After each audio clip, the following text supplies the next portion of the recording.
জুমার দিনের কিছু সুন্নাত আছে, শুনবেন? জুমার দিনের প্রথম সুন্নত হচ্ছে জুমার দিনের ফজরের নামাজটা জামাতে পড়া। সবাই কয় খাইছে, হুজুরে ধরছে জায়গা মতো, আসল জায়গায়। জুমার নামাজের প্রথম সুন্নত হচ্ছে ফজরের নামাজটা কি পড়া? জামাতে। আফদালুস সালাওয়াত ইনদাল্লাহি সালাতুল ফাজরি ফি ইয়াউমিল জুমআতি ফি জামাআ। বিশ্বনবী বললেন জুমার নামাজের 15টা সুন্নত মুখস্থ রাখতে হবে। 1 নাম্বার সুন্নত ফজরের সালাত জামাতে পড়তে হবে। 2 নামাজ মুনাফিকদের কাছে সবচেয়ে কঠিন, একটা হচ্ছে ফজরের নামাজ আর একটা এশার নামাজ। এক আলেমকে জিজ্ঞেস করা হলো ফজরের বাতাসটা এত ঠান্ডা আর স্নিগ্ধ কেন? আলেম উত্তর দিয়েছিল, কারণ ফজরের বাতাসে মুনাফিকদের নাকের দুর্গন্ধ মিশে না। ফজরের বাতাসটা স্নিগ্ধ, ফজরের সময় আল্লাহওয়ালাদের আনাগোনা, মুসল্লিদের আনাগোনা, ইসলামের পক্ষের শক্তির আনাগোনা। চিল্লায় বলেন ঠিক কিনা? মসজিদে নববীতে জুমার নামাজের দৃশ্য আর ফজরের নামাজের দৃশ্য ছিল এক। বাংলাদেশে ফজরের নামাজের দৃশ্য আর জুমার নামাজের দৃশ্য এক নাকি? ফজরের নামাজের সময় মুসল্লি নাই, এক কাতার হয় না, আর জুমার নামাজে পাক্কা মুসল্লি দেরি করে গেলে বারান্দায়ও জায়গা পায় না। কথা কন? তাহলে ফজরের নামাজটা আমরা জামাতে পড়ব ইনশাআল্লাহ। এত আসতে আরো জোরে পড়েন ইনশাআল্লাহ। মনে থাকবে? ইমাম সাহেব কে মসজিদের? ইমাম কই? আবে সাহেব কই? কালকে দেখবেন যে কি অবস্থা হয় ফজরের সময়।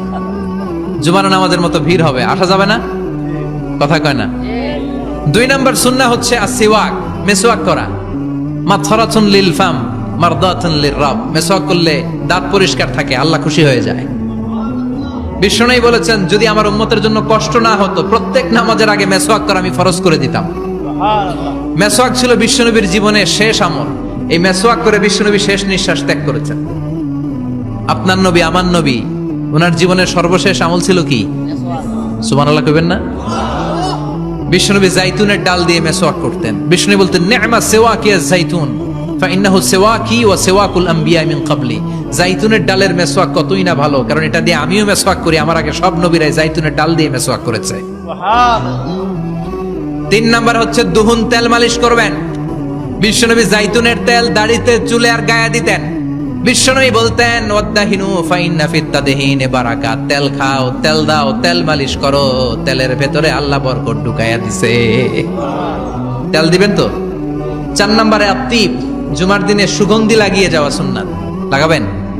লাগাতে রাজি আছেন? বিশ্বনবী বলতেন এই দুনিয়ার 3টা জিনিস আমার কাছে সবচাইতে প্রিয়। হুব্বিবা ইলাইয়া মিন দুনিয়াকুম সালাস। 1 হচ্ছে আন-নিসা, নারীদেরকে আমি পছন্দ করি। 2 হচ্ছে আত্তিব, সুগন্ধি লাগাতে আমি পছন্দ করি। বিশ্বনবীরে কেউ সুগন্ধি হাদিয়া দিছে, বিশ্বনবী নেয় নাই, এরকম কোনো ঘটনা ঘটে নাই। আল্লাহু আকবার। 3 নম্বরে কুররাতু আইনি ফিস সালাহ। নামাজের মধ্যে যখন আমি দাঁড়িয়ে যাই আমার চক্ষুটারে ঠান্ডা করে দেয় কে?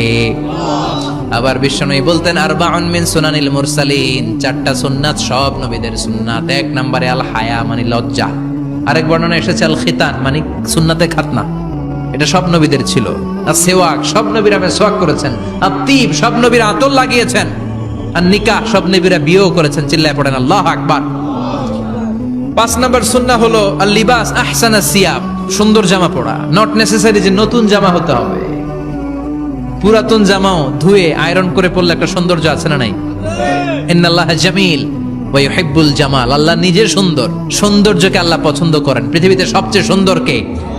ইন্নাল্লাহা ইউহিব্বু আইয়ারা আসারা নি'মাতিহি আলা আবদিহি।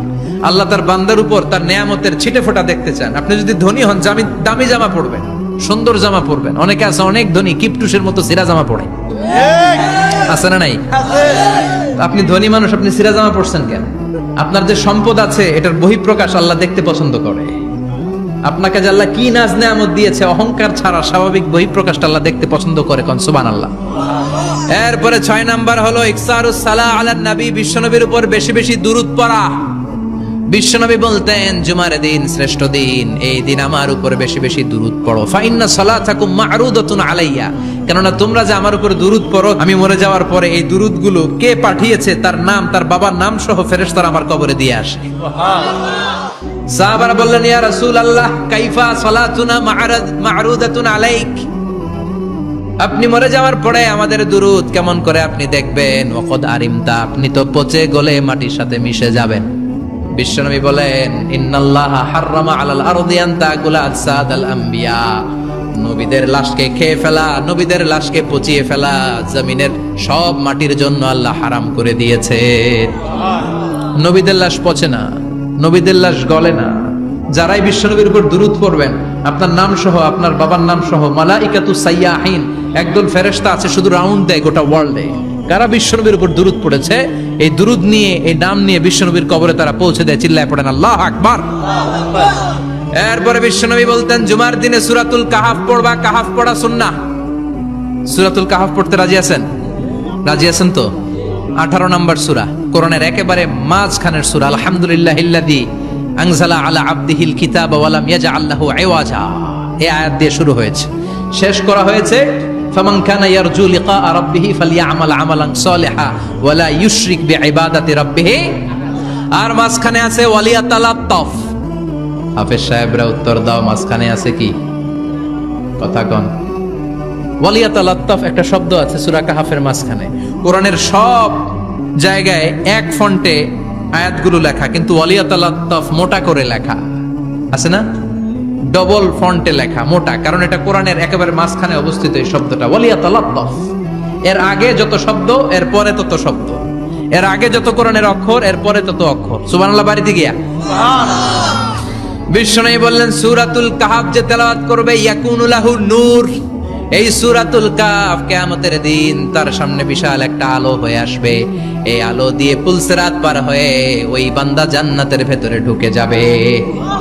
আবার বিশ্বনবী বলেন যারা সূরাতুল কাহাফের প্রথম 10 আয়াত তেলাওয়াত করবে জুমার দিন, শেষের 10 আয়াত যারা জুমার দিন তেলাওয়াত করবে, দাজ্জালের ফিতনা থেকে তাদেরকে মুক্ত রাখবে কে? সুবহানাল্লাহ পড়বেন না? সূরাতুল কাহাফ দিয়ে সকাল শুরু করতে রাজি আছেন? সবাই রাজি? এরপর আত-তাবকির ইলাল মসজিদ, মসজিদে আগে আগে যাওয়া সুন্নাত। আগে যিনি যাবে উনি কি পাবে? তারপরে গরু, তারপরে বকরি, তারপরে মুরগি, মুরগির পরে ডিম না আন্ডা? আন্ডা। আল মাশিউ আলাল ইকদাম, বিশ্বনবী বললেন হেঁটে হেঁটে জুমার নামাজে যাওয়া সুন্নাহ। রিকশা, হুন্ডা, সাইকেল, সিএনজি দিয়ে গেলেও হবে, কিন্তু হেঁটে হেঁটে গেলে সওয়াব বেশি না কম? প্রতি কদমে কদমে আমলনামায় সওয়াব দিয়ে দিবে কে? এরপরে বিশ্বনবী বললেন আদামু তাখাত্তি রিকাবান নাস, মানুষের ঘাড় ডিঙ্গিয়ে সামনে না যাওয়া সুন্নাহ।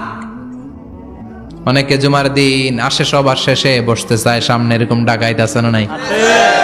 বিশ্বনবী জুমার খুতবা দিচ্ছেন, হঠাৎ এক সাহাবী সব সাহাবীর ঘাড় ডিঙ্গিয়ে ডিঙ্গিয়ে সামনে আসতেছে বুলেটের মতো। বিশ্বনবী বললেন থামো, এজেলেস বসো মিয়া, ফাকাদ আযাইতা ওয়া আনাইতা, আসছো দেরি করে আবার মুসল্লিদেরকেও কষ্ট দিচ্ছ। যেখানে জায়গা পাবেন ওইখানে বসবেন, মানুষের ঘাড় ডিঙ্গিয়ে সামনের কাতারে যাওয়া এটা ঠিক না। এজন্য জুমার দিন আগে আগে আসার চেষ্টা করবেন। রাজি আছেন তো? এরপরে বিশ্বনবী বললেন দুখুলুল মসজিদে রাকাতাইন, জুমার নামাজের দিন মসজিদে ঢোকার পরে 2 রাকাত পড়া সুন্নাত। কয় রাকাত? রাজি আছেন? কবলাল জুমা বাদাল জুমা। অনেকে প্রশ্ন করে বাদাল জুমা 4 রাকাত, মসজিদে পড়লে 4, ঘরে পড়লে 2, কিন্তু কবলাল জুমা সুনির্ধারিত নয়, অনির্ধারিত। মা কদ খুদ্দিরা লাক, যত আপনার তৌফিকে কুলায় 2 রাকাত করে করে 2, 4, 6 ইমাম সাহেব খুতবা দেওয়ার আগ পর্যন্ত। আপনি যদি আধা ঘন্টা আগে যান আপনি 10 রাকাত পড়তে পারবেন। চিল্লায় বলেন ঠিক কিনা? এরপরে বিশ্বনবী বললেন ইনসাত, চুপ থেকে খুতবা শুনবা। জুমার খুতবার সময় কথা বলা যাবে নাকি? কথা কন। বিশ্বনবী বললেন তোমার সামনে কেউ কথা বলতেছে, তুমি যদি বলো চুপ করো, এটাও তুমি খারাপ কাজ করছো। চুপ করো তোমার কইতে কইছে কে? চুপ করো বলে তুমি আরেকটা বেজাল লাগাইছো। চিল্লায় বলেন ঠিক কিনা? তাহলে জুমার নামাজে কথা বলা যাবে না, কেউ কথা বললে চুপ করো এই কথাটাও বলতে বিশ্বনবী নিষেধ করেছেন। চিল্লায় বলেন ঠিক কিনা? এরপরে মজার একটা কথা বিশ্বনবী বলেছেন, জুমার নামাজ পড়তে যে যদি কারো ঘুম আসে জায়গা চেঞ্জ করে বসো। জুমার নামাজ পড়তে যাইয়া ঘুমান না, এরকম কে কে আছেন আল্লাহর ওলি? হাত তোলেন। হাত তুলতে পারবেন? আমিও তুলতে পারবো না, আমি কত ঘুমাইছি। জুমার খুতবা শুনতে গেলে ঘুমাস, কারণ রহমত নাজিল করে কে? আল্লাহ। পুরো মসজিদের ডানে বায়ে রহমতে ঠাসা, খালি ঘুম আর ঘুম। আছে না নাই? ঘুম আসলে কি করবেন? উঠে যাবেন, উঠে জায়গা চেঞ্জ করবেন, পানির ঝাপটা দিবেন, ঘুম দূর করে দিবে কে? এরপরে বিশ্বনবী বললেন জুমার দিন দোয়া করলে কবুল হয়।